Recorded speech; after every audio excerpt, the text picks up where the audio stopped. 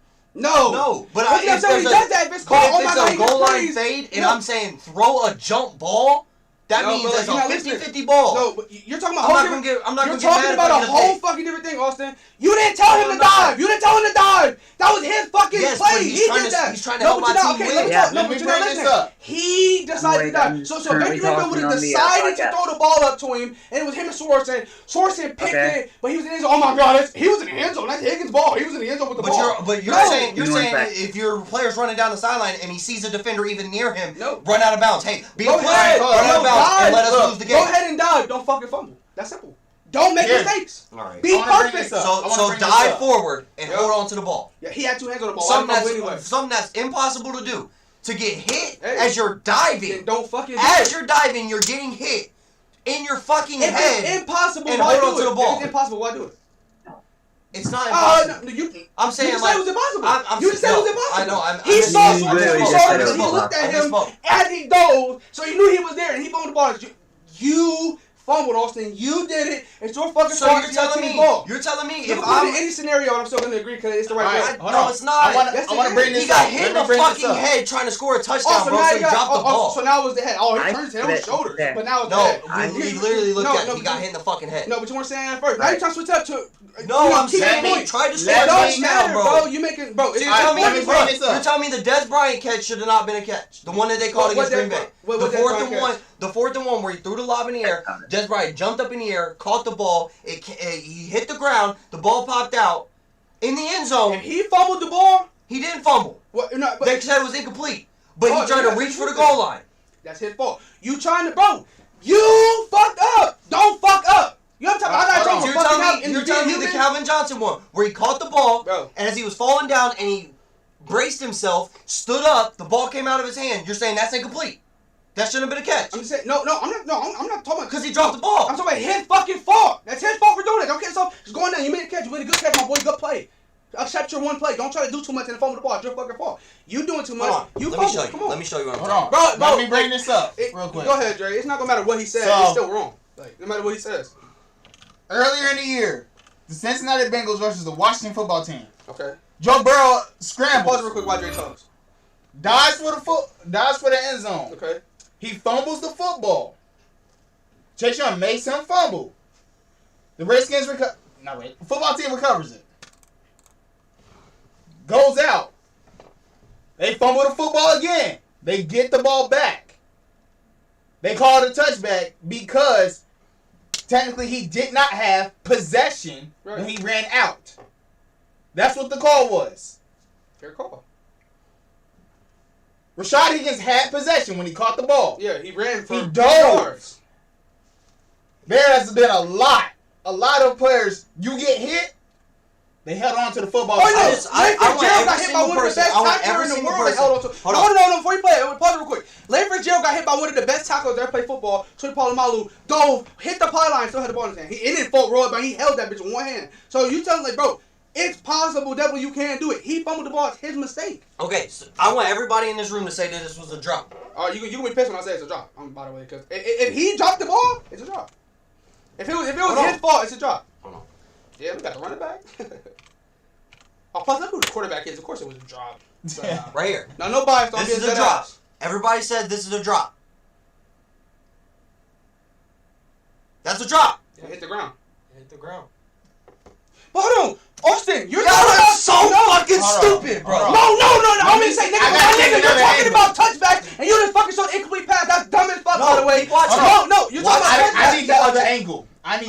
That's why I say keep watching. No. Austin's a receiver, so he's gonna call that a touchdown. No. Watch. This is a drop. If the ball hits the ground, the ball hits the ground. This is a drop. Ball hit the ground. This is a drop. Ball hit the ground. According to the rules, ball hit the ground. He did not make enough. Hey, I had possession of the ball. The ball was wobbly. He did not make a football move. He did not make a football move. He took 3 steps.